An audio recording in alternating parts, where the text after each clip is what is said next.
back in my grandfather's chicken coop, which, by the way, just a little background, this chicken coop was built in the very early 1900s and was originally down in Chester, Vermont.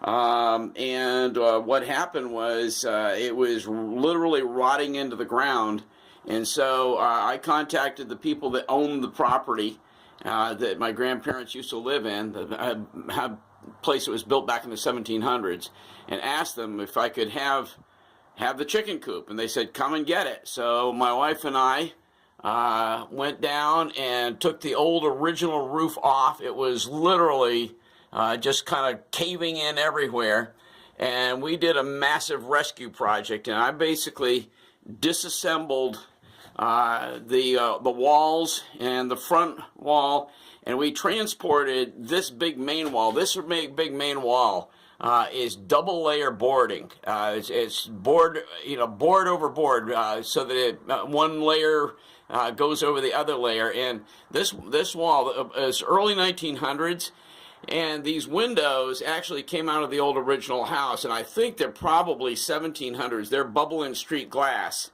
And anyway, that's my grandfather's chicken coop, and for 2 years I had chickens in here. I'm the fourth generation of gardeners to do Rhode Island red hens here in Vermont, and these are that is almost, well, not all of it, but a large part of what is right there are the nesting boxes, the 4 original nesting boxes. A large part of that is all original to my grandfather's 4 original nesting boxes. So anyway, a little bit on the background. Okay, back on our project here. Here we are, getting ready to do the other side of the coamings. And in doing these coamings, this is the easy side. The other side has a whole lot of where the coamings come around these insert fiberglass boxes that extend up from the hull, and right here on this side it's all very flat. You're not having to deal with that. Here's where the openings go into those fiberglass openings in the hull, and you can see on this side also, which is the side that would be facing into the cockpit. These actually are going to be easier to work on, I think, because it's less obstruction. You can see because it had more sun exposure, I think the varnish is going to probably come off easier with a stripper. So with that said, I'm off and running, and I'm going to be doing, let's see if I get my like we're going to be doing, okay, this will be the starboard coaming right here in front of me. We're going to be doing this coaming first because that's the one I've actually started up with the other one, when it was flipped on the onto the inside of it. Anyway, but that's it for today. Off and running, 15 minutes. I put a layer on, and then 15 minutes precisely. Don't go past that. I'm back here to scrape, because if you let it go longer than that, it starts drying on. Really important that you do that if you're going to be using stripper, at least with this stuff.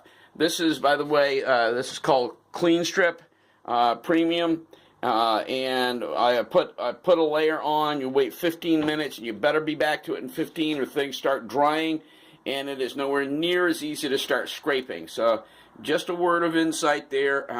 Take my word for it. At least that's what it works with this stuff. So, all right, we'll let that be it for now, and I'll get back to you later. Supplemental to the other video that I had going, I've already got the second coat of stripper on this section right here, and I'm waiting for that to kick in.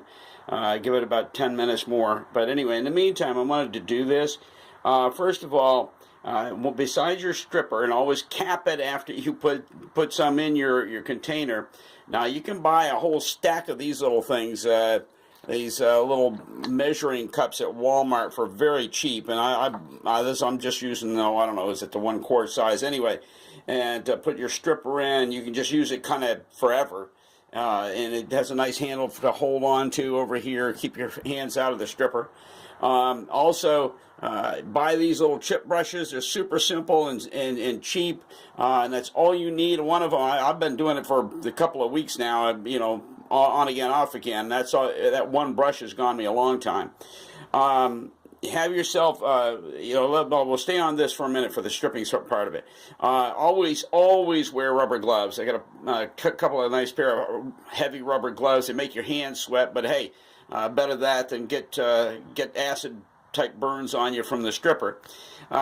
All the way, the other thing that I did, and I'm picking it up from watching a couple of videos on this, always keep water standing by. I keep this jug right here over by the door so that if I get any on me at all, I can go ahead and flush it very quickly with that stuff, and that pretty much takes it right off, and you don't need to worry about it. But I always keep that water on hand for the sake of cleaning up my hands or whatever it gets on. Wear junky clothes because it may spatter. And then other than that, use a good scraping knife. Now, I use the metal one. I tried this plastic one, and it really doesn't work very well. It's kind of has too much flex to it. Always, as far as I've been able to learn, hold it at 90 degrees. Do not try to edge into the varnish. Otherwise, you're going to be gouging wood. And so, but if you hold it at 90 degrees with both hands with your rubber gloves on, it strips very nicely. And you can. And then the other thing that I was taught by looking at some of the other videos online is that you work it an area until you get a little pile of it, and then brush the pile back, and then go ahead and do another area of it. And by doing this, what happens is that you're getting an area stripped and set aside all the junk from it, but then the area is clear for you to continue on, and yet what you end up with is a whole bunch of little piles of the scrapings all the way down the surface. Then afterward, I've got my shop vac here, and I come around with a shop vac and just shop vac all the little piles into the shop vac, and we're good to go and ready to start laying down some more stripper. Anyway, just a little supplemental to go with the original stripping one. And thanks for listening. Bye.